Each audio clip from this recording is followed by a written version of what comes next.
Hello, I'm Charlotte, a Conservator from York Archaeology, and today we're going to look at how to deal with mould-infested archaeological and museum objects.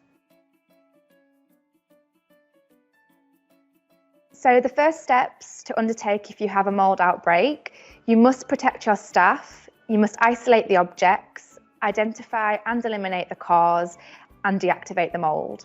Mould spores can only be reduced, not eliminated. It is important to try and control the following to prevent a mould outbreak in your collection: nutrient sources such as dust, moisture, air circulation, and temperature. When dealing with a mould infestation, health and safety is paramount. Mould is a serious health concern, and every effort should be made to limit human exposure to it. The following PPE should be worn when handling and removing mould: a disposable apron, gloves, goggles, and you must wear an FFP3 mask.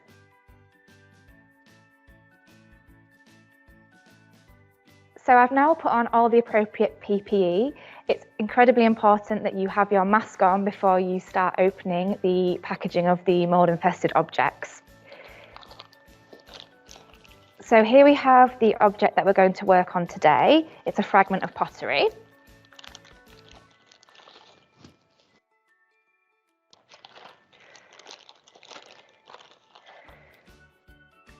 And straight away we're going to dispose of the old packaging. And we do this by putting it inside 2 fines bags that's clearly labelled as rubbish. So you can see this section of pottery has some white mould clearly visible on the surface. And it's these sections of white mould that we're going to be concentrating on today. Cleaning will be undertaken by swabbing industrial methylated spirits onto the mould-infested areas using a cotton swab. This will kill and deactivate the mould. So we have all the materials and equipment we need here. The first thing I'm going to do is make a cotton swab. We do this using cotton wool and a bamboo skewer. You take a section of the cotton wool and wrap it around the end of the bamboo skewer to make the cotton swab the appropriate size. I've already decanted some industrial methylated spirit into an appropriately labelled smaller container. I decant small amounts of the solvent at a time, as I want to prevent evaporation and want to, if for some reason there is a spillage, I want there to be as little as solvent spilled as possible. So now I'm going to dip the cotton swab into the IMS. And I'm going to swab the surface of the fragment over the mould-infested areas. I'm using small circular motions on the surface and ensuring that I don't saturate the material. I'm just cleaning the surface.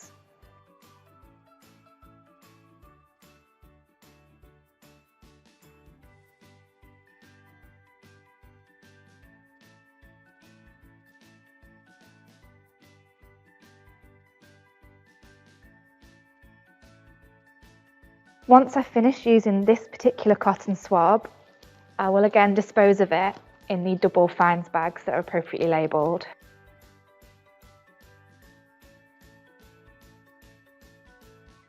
I can then make another swab and repeat the process.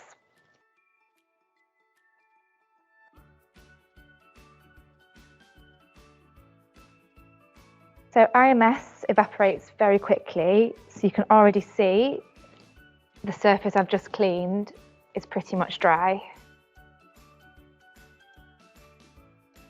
So I've initially started to concentrate on the areas of visible mould. However, I am going to swab and clean the entirety of the fragment to ensure that all the mould spores have been deactivated and removed.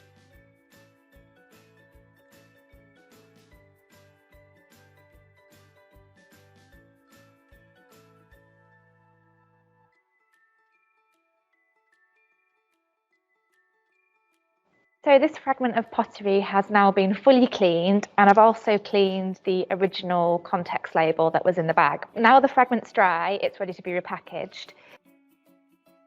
So it's going to be repackaged in a brand new and appropriately sized fines bag.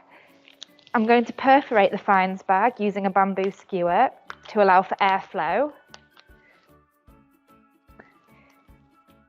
I'm going to pop the now clean and dry pottery fragments and the original label in the bag and fully seal the top.